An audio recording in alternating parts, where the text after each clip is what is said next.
gente, Daniel Neves da Música e Mercado. Hoje eu estou aqui com Fabiana Lian, da On Stage Labs. É um grande prazer recebê-la, Fabiana. E aí, querida, tudo bom? Eu não sabia que ia ser live, eu nem me maquiei, tá, gente? Estou aqui nos diários da pantufa aqui, com cara de quem acabou de acordar. Imagina, você é diva, né? Então, diva não perde a classe, não perde a pose e muito menos a inteligência, Fabiana. E é por isso que você está aqui hoje, para a gente ter uma conversa. Óbvio que não dá para fugir do tema mais delicado que a gente está vivendo. De repente a gente tem um protagonista, né?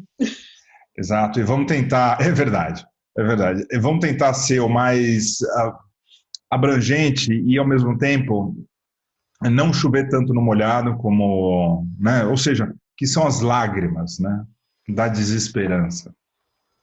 Né? Eu queria perguntar para você o seguinte: qual é o limite dentro da tua profissão entre a saúde e a economia? O quanto a saúde, você tem que preservar a saúde e ela destrói a economia, e o quanto a economia destrói a saúde? Qual é o teu raciocínio sobre isso? Ó, que complexo. Acho que tem uma coisa muito básica, que é cuidado humano. Então, acho que saúde é em primeiro lugar, sim. Estava até agora há pouco no WhatsApp com a minha... Eu tenho uma conselheira da área médica, que é minha prima, que já foi presidente da Sociedade Brasileira de Nefrologia, e ela estava me falando que a classe médica está com vai ter daqui a pouco dificuldade de material e tal. Aí eu fiquei pensando que se não é hora de todo mundo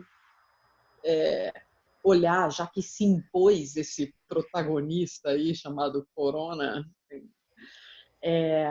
se ele não é hora de todo mundo olhar para a saúde mesmo juntos. A gente vai ter consequências graves para a economia nesse momento. A gente vai ter reaprendizados de qualquer maneira, mas eu acho que o saldo fica um pouco mais... Ó, quem veio aqui me visitar nessa live. Mostra. Qual que é o nome dela? O dele? Eu Como? acho que... Bilbo. O Bilbo. Eu acho que a gente vai ter um saldo muito pior se a gente deixar pessoas morrerem em detrimento de deixar a economia sofrer um pouco mais do que ela já vai sofrer. E os demitidos? Eu estou fazendo essa pergunta, óbvio, depois de tanta discussão que se houve na televisão, nas redes sociais, etc., porque é um tema delicado, né? É um tema delicado. Ao mesmo tempo, a gente tem aqui, vamos falar, milhares de graxas desempregados, sem ter a menor noção do que esses caras vão fazer. A gente tem que preservar a saúde deles, das famílias, dos eventos, enfim, olha o caos que a gente se encontra. E também não pode liberar, né? Assim, olha a delicadeza dessa situação. Não, eu estou falando, você é empreendedor também, você sabe, assim, eu estou em 2 semanas que minha cabeça está fritando, assim, porque eu até agora não demiti e não pretendo demitir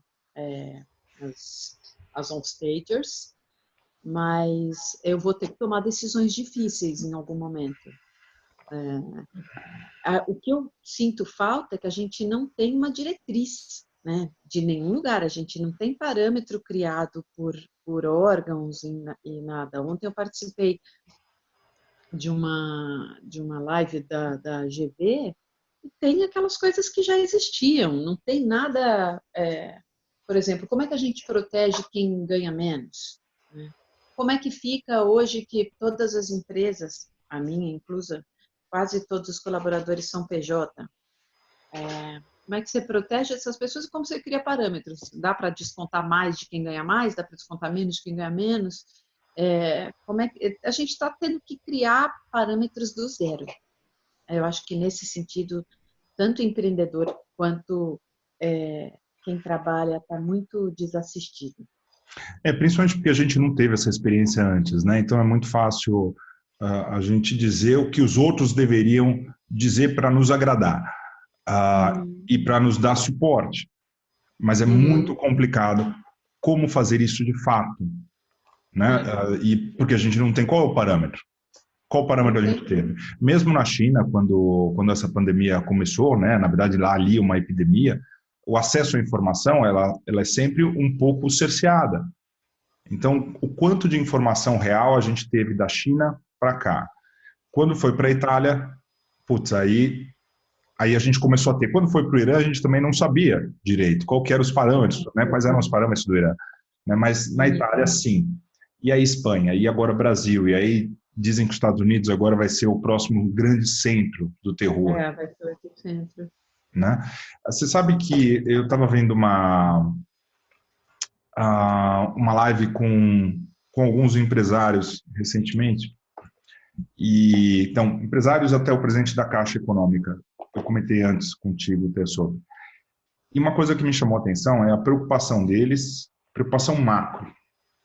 Então, e o que me deixou mais pensativo da seguinte forma: os donos do dinheiro, realmente os grandes bilionários, se eles deixarem o negócio morrer, ou seja, se eles não derem suporte, mesmo a pressão para o governo, para um grande hold no Brasil, colocar o Brasil em hold durante um X tempo, todo o sistema quebra.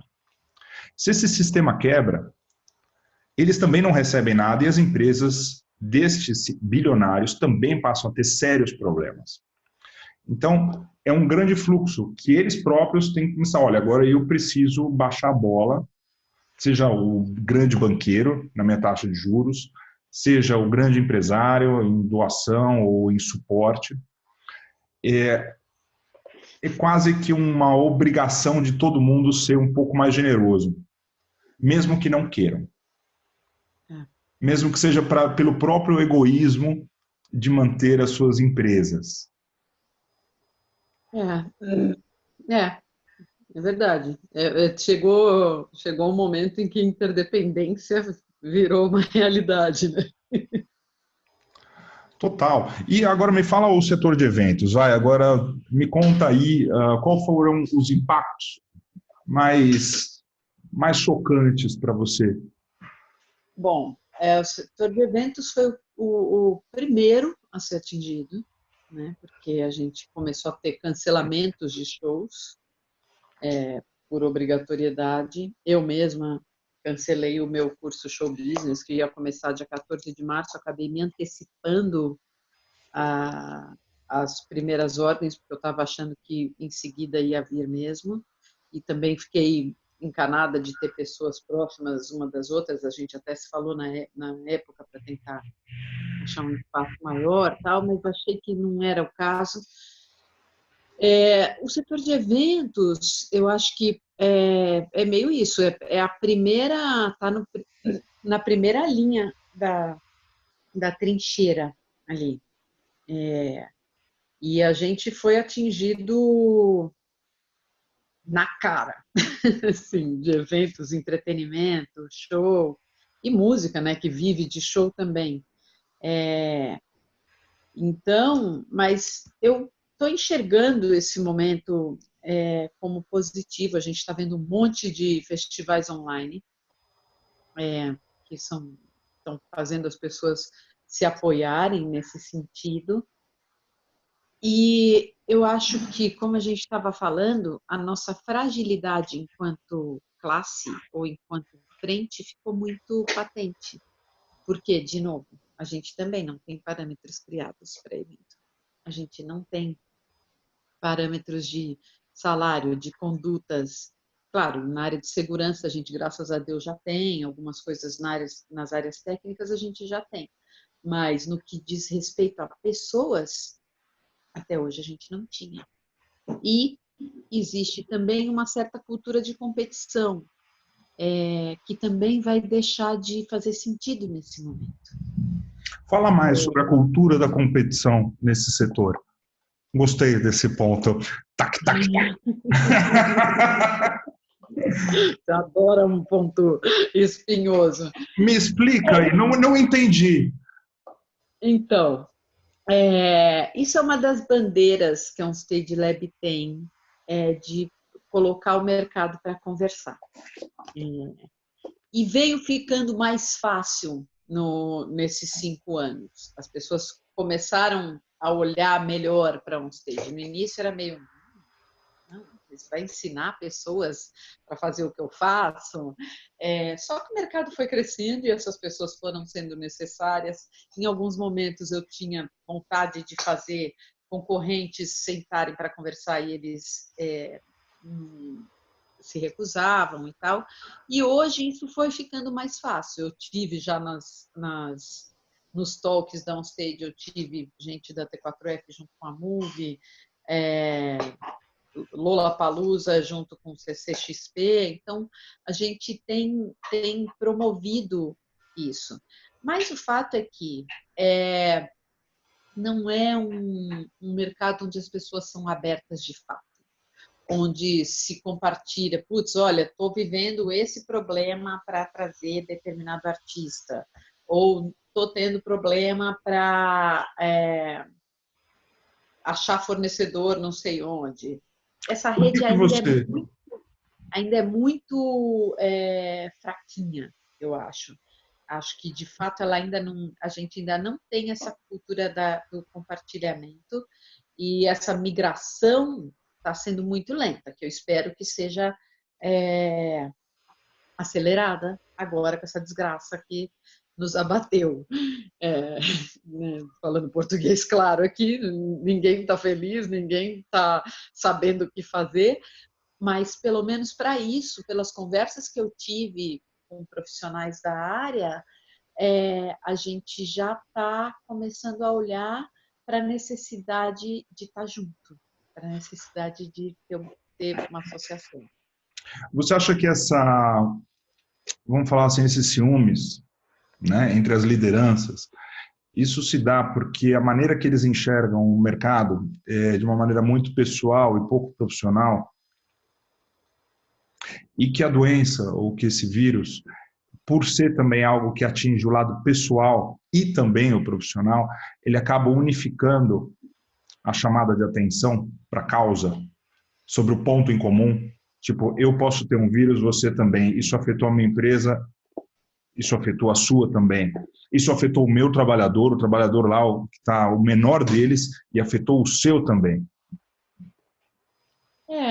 Eu acho que é uma boa teoria. Não acho que se olhe pelo lado pessoal e não profissional. Acho que os caras são super profissionais, mas é aquela cultura século XX. Latina? Oi? Ou latina? Uma coisa do século XX, assim, Yuppies, o vencedor, não sei o quê, vou cuidar do meu quadradinho aqui, vou conseguir aquele negócio em competição com o outro e tal. Mas eu acho que sim, acho que na hora que pega no humano, as pessoas se sensibilizam de uma maneira diferente. Talvez isso seja o que venha nos salvar e nos dar essa dimensão de totalidade, assim, de interdependência. Já imaginou se um vírus fosse a salvação espiritual? Olha, eu tenho certeza de uma coisa, a gente não vai sair o mesmo dessa. Assim, a depuração da alma pelo sofrimento comunitário? Sempre, né? Sempre. A nossa geração, a geração dos meus pais, não chegou a viver, nem a geração dos meus filhos, enfim, ninguém viveu isso. É uma coisa tão dramática quanto uma Segunda Guerra. E é o que a gente está vivendo agora. Só que hoje a gente tem a tecnologia, a gente fica sabendo das coisas em tempo real, né?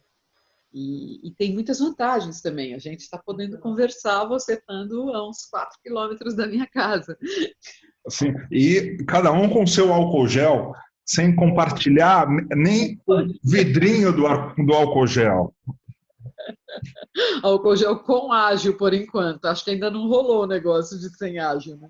Pois é, pois é, pois é. E o que Isso que... também revela um monte, né? Não, é delicado demais, né? É delicado É. demais. Como que você prevê agora, baseado nas informações médicas que todo mundo acaba tendo pelos nossos canais, né? A gente pega um médico perto e aluga ele, né? Pelo amor de Deus, me fale qual é o futuro. Todo mundo tem seu doutor de estimação. Todo mundo. E agora esses caras estão sendo com uma cânula sugados, assim. Mas Né? sabe o que é interessante isso?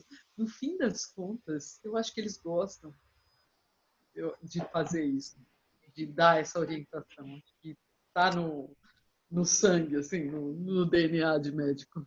É uma devoção, né? Assim, É. é um Olha, trabalho de devoção. é. Sim. Que também vai ser transformador para a classe, eu Vai, acho.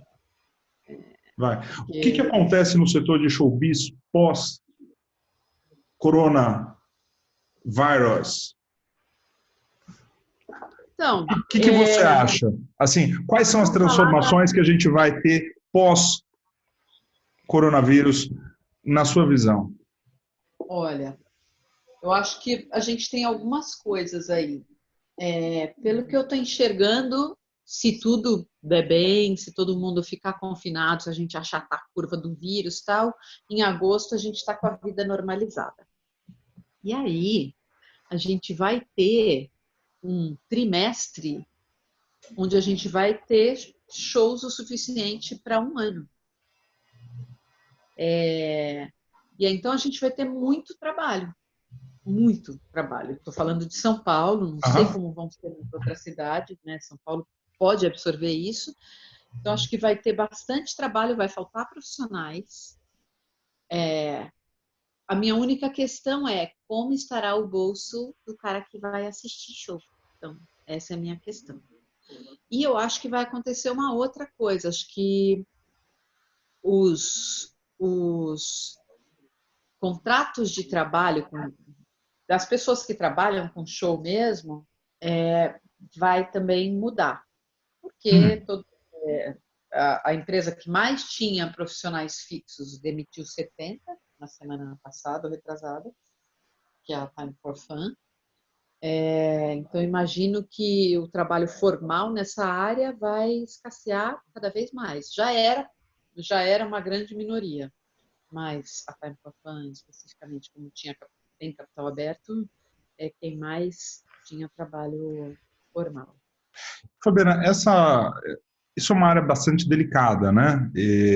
A gente tem visto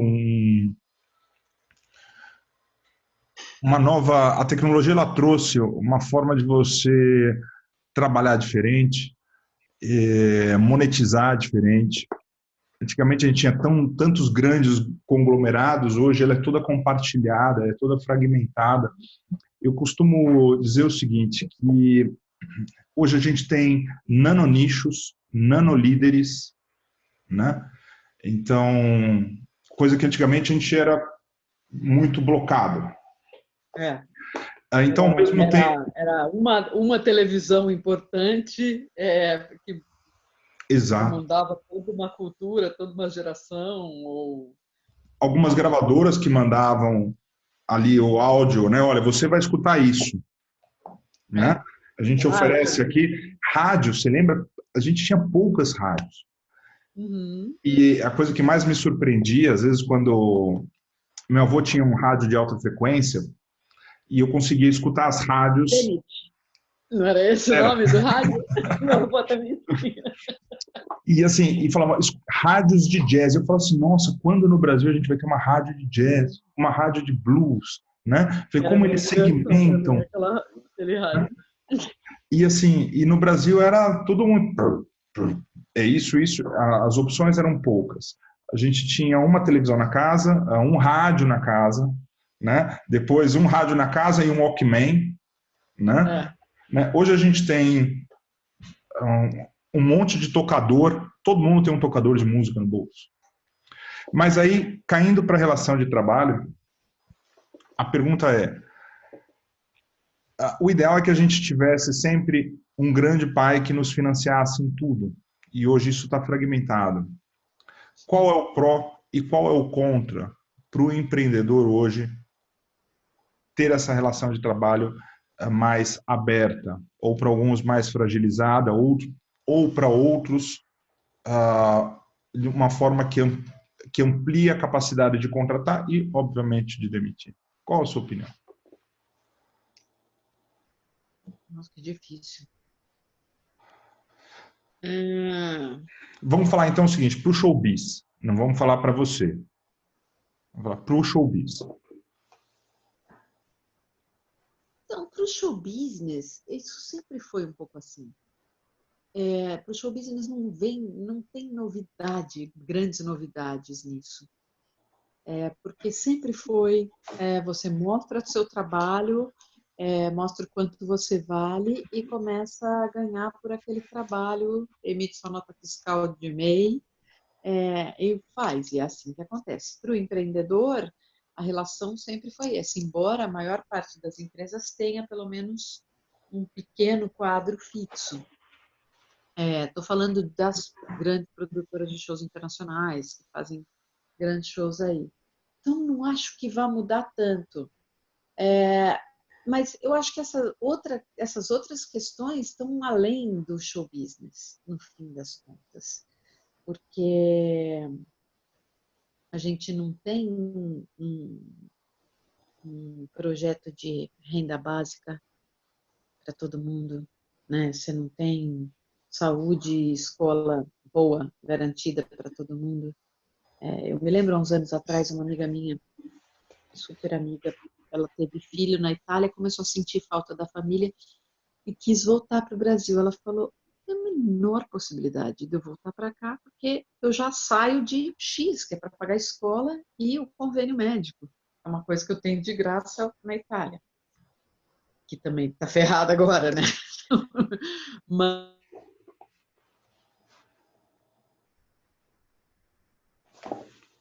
Espera aí que deu uma travada aqui.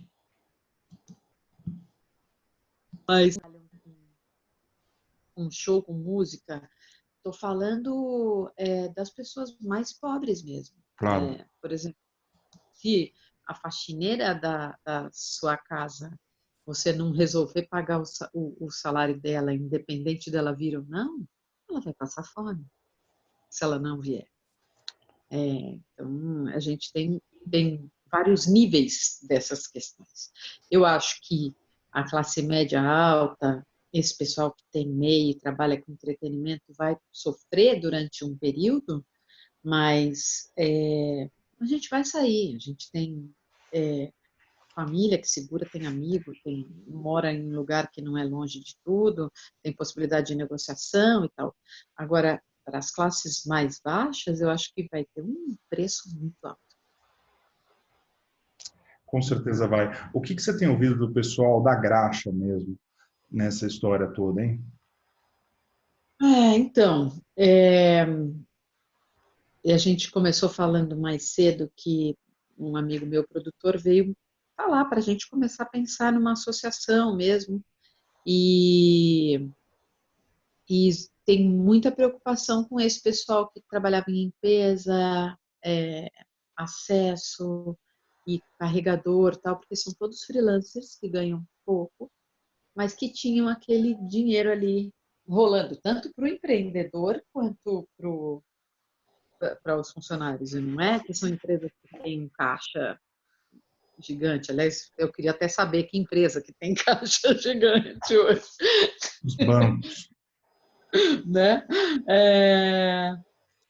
Então, mas tem algum movimento circulando aí que eu achei muito bacana. Os próprios produtores de shows criaram umas vaquinhas para ajudar o pessoal dos carregadores e tem um fundo rolando para ajudar quem precisa. É isso, porque tem muita falta de perspectiva para os próximos 4 meses. Né? Tem. Vamos chegando aqui no final e eu só espero agora que os donos do dinheiro, os reais donos do dinheiro, eles estejam bem cientes do dano e do efeito colateral que isso tudo vai dar para os próprios negócios. Então, de novo, Uhum. mexendo com o egoísmo desses caras, né? Se eles não pensarem em ninguém ou em nada, que pelo menos agora eles se sintam bem atingidos, falei, a gente vai ficar sem dinheiro, vai ter problema, ninguém vai pagar a gente depois, então vamos baixar a guarda, né? Pois é. É hora da gente entender que os muros não servem de nada. Exatamente, exatamente. Mas olha, muito obrigado pelo tempo. Vamos encerrando a Ah, live aqui, a gente continua depois no off, eu e você. tá E, bom. e obrigado, Fabi. A gente já se fala aqui. Obrigada. Peraí.